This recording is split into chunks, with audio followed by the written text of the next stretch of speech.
hadis Irbad bin Sariyah. Nabi SAW menyebutkan, "May ya'ish minkum ba'di fasara ikhtilafan katsira, fa'alaikum bisunnati wa sunnatil khulafa'ir rasyidin al-mahdiyyin, tamassaku biha wa 'addu 'alaiha bin nawajidh, wa iyyakum wa muhdatsatil umur, fa inna kulla muhdatsatin bid'ah wa kulla bid'atin dhalalah."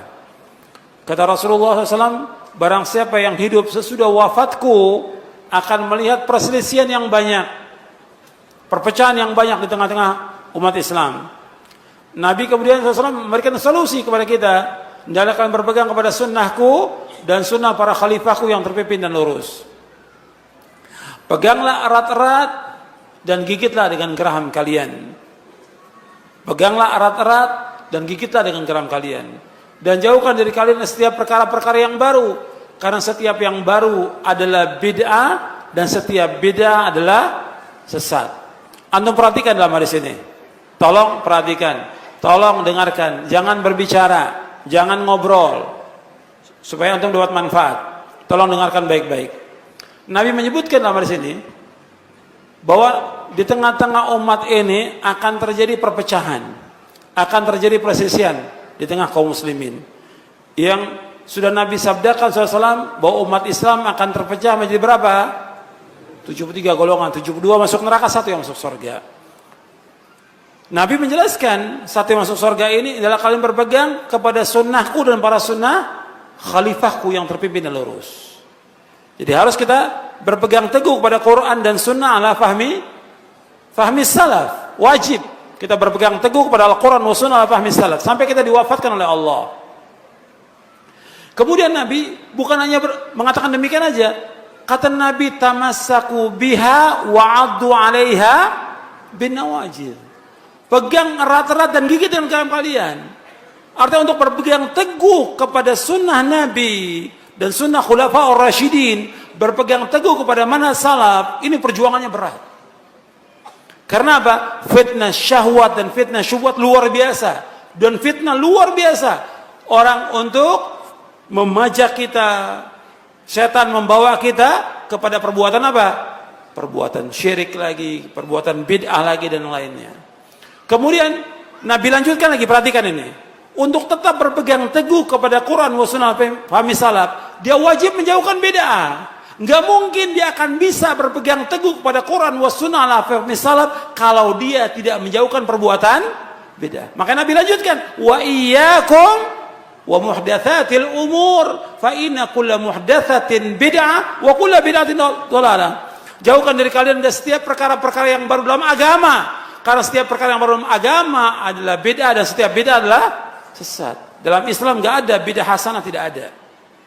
Anda perhatikan, untuk tetap istiqomah di atas Quran wa sunnah ala fahmi salaf, kita wajib menjauhkan apa? Wajib menjauhkan apa? Bid'ah, harus dijauhkan. Enggak ada kita toleransi dengan perbuatan bid'ah selama-lamanya. Enggak ada. Harus kita jauhkan perbuatan bid'ah. Harus. Jadi enggak ada istilahnya kita duduk bersama ahlul bid'ah, toleransi dengan perbuatan bid'ahnya, membenarkan bid'ah, enggak ada dalam Islam. Kita berpegang teguh kepada sunnah Nabi dan jelaskan perbuatan bid'ah ini merusak agama, merusak hati, merusak akal, merusak harta, merusak darah. Bid'ah itu. Bid'ah itu merusak apa? Merusak agama. Karena apa? Sesuatu yang baru dalam agama. Yang agama sudah sempurna dirusak dengan adanya apa? Perbuatan bid'ah. Merusak akal. Orang berpikir enggak wajar. Bid'ah ini. Enggak waras cara berpikirnya dia. Islam sudah sempurna ditambah lagi oleh dia. Merusak hati. Karena bid'ah merusak hati. Orang yang menyalahi perintah Rasulullah mesti rusak hatinya. Antum bisa baca nanti penjelasan tentang dosa dan maksiat itu merusak hati. Antum baca bukunya Imam Ibnu Qayyim. Baik itu Ighatsatul Lahfan min Masaidi Syaitan atau Ad-Da' wad-Dawa. Antum bisa baca di situ. Kemudian juga merusak darah. Artinya akan menumpahkan darah kaum muslimin. Yang pertama kali menumpahkan darah kaum muslimin siapa? Pertama kali. Siapa? Khawarij. yang mereka mengkafirkan para sahabat dan mereka memerangi Khalifatul Rasyid Ali bin Abi Thalib radhiyallahu anhu. Menumpahkan darah kaum muslimin, menghalalkan harta kaum muslimin. Seperti yang kita lihat juga sekarang ini. Makanya bid'ah itu sangat berbahaya, merusak semuanya. Sebagaimana syirik, bid'ah juga. Makanya kita harus berpegang teguh kepada sunnah ini. Istiqamah di atas sunnah. Jangan kita kemudian ikut dengan bid'ah, duduk bersama ahlul bid'ah. Dulu para ulama jaga jarak dengan ahlul bid'ah. Enggak seperti sekarang. Duduk bersama ahlul bid'ah enggak boleh. Justru harus kita tahdzir ahlul bid'ah supaya orang tidak tertipu dengan bid'ahnya dia. Karena bid'ah itu berbahaya. Jaga diri kamu. Bikin batas dengan besi antara kamu dengan ahlul bid'ah. Enggak seperti sekarang. Orang enak-enakan dengan ahlul bid'ah, kumpul dengan ahlul bid'ah, kumpul dengan ahlul maksiyah. Rusak. Kalau sudah bid'ah, hatta antum belajar di mana aja, kalau udah duduk dengan ahlul bid'ah, jadi ahlul bid'ah. Antum ada seorang muridnya Ibnu Abbas, perhatikan. Seorang murid Ibnu Abbas. Ibnu Abbas ini siapa? Ibnu Abbas ini siapa? Habar wa bahar. Lautan ilmu, ulama dari sahabat. Yang Nabi mendoakan agar dia diberikan ilmu tentang tafsir. Faqihu fid din wa alimhu ta'wil. Punya murid namanya Nafi al-Azruq. Punya murid, kemudian dia bergaul dengan ahlul bid'ah. Akhirnya dia apa? Jadi ahlul bid'ah, jadi khawarij. Makanya hati-hati itu. Kita berteman dengan ahlul bid'ah, hati-hati.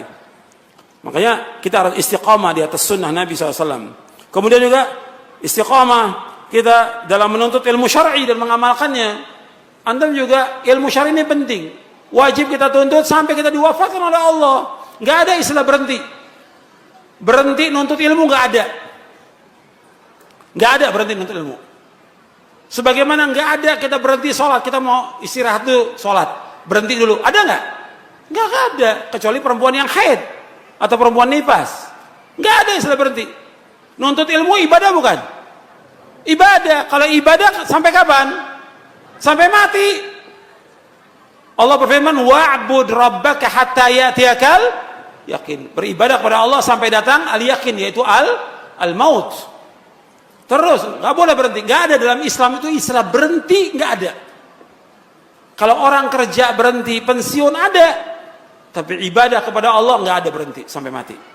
Perhatikan itu. Nuntut ilmu, sholat, melakukan sedekah, berjuang untuk menegakkan agama, berdakwah, terus sampai diwafatkan oleh Allah Ta'ala. Nggak ada istilah berhenti dalam Islam.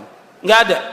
Yang ada kita iman, kita maju menuju surga atau mundur menuju neraka. Dua yang ada.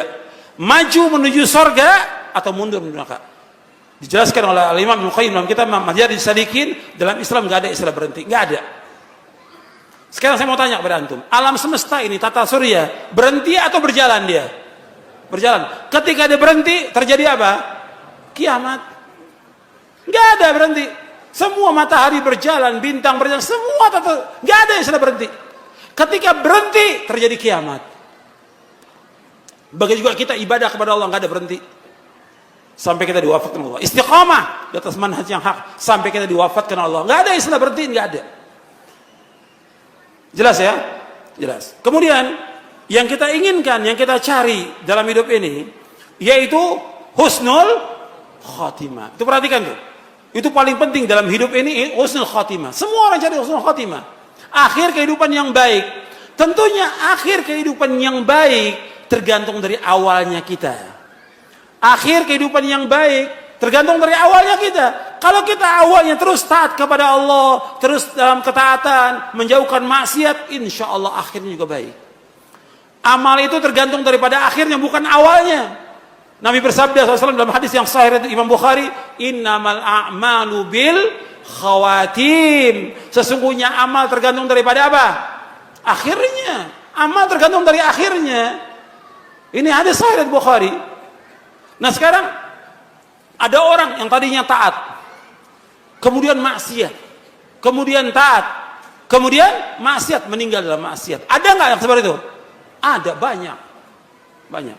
Ada orang yang tobat dia, tobat. Kemudian Digoda oleh setan, maksiat lagi. Taubat lagi, maksiat lagi, mati dalam keadaan maksiat. Banyak yang seperti itu. Makanya perhatikan, kita harus jaga ketaatan ini. Jaga ketaatan. Agama ini bukan main-main. Agama ini kesungguhan. Nggak bisa kita main-main. Sekarang kita sholat berjamaah, besok enggak. Sekarang kita ngaji, besok enggak. Sekarang baca Quran, besok enggak. Sekarang sedekah, besok. Harus terus istiqomah. Nggak bisa main-main agama ini. Dunia, main-main dunia. Dunia seisinya main-main. Innamal hayatu dunya la'ibun walahwan, kata Allah. Dunia ini semua main-main. Tapi untuk akhirat nggak ada main-main. Harus ada kesungguhan. Kata Nabi SAW, al-mu'minul qawiyyu khairun wa habbu ilallahi minal mu'minid dhaif wa fi kullin khairun ihris ala ma yanfa'uka wasta'in bila wa la ta'jaz. Kata Nabi SAW, mukmin yang kuat lebih baik dan lebih dicintai Allah daripada mukmin yang lemah. Pada keduanya ada kebaikan. Kebaikan tentang imannya. Kemudian kata Nabi SAW, ihris ala ma yanfa'uka wasta'in bila wa la ta'jaz. Berkemauan keraslah kepada yang bermanfaat bagi kamu. Minta tolong kepada Allah, jangan lemah. Jangan lemah. Terus kita harus sungguh-sungguh. Untuk urusan akhirat kita harus sungguh-sungguh. Ibadah sungguh-sungguh. Nggak ada main-main. Nuntut ilmu harus sungguh-sungguh. Kita baca Quran harus sungguh-sungguh. Kita melakukan apa saja berbuat baik kepada orang tua harus sungguh-sungguh. Nggak ada main-main kita. Kalau dunia main-main, Allah sebutkan dalam Al-Quran.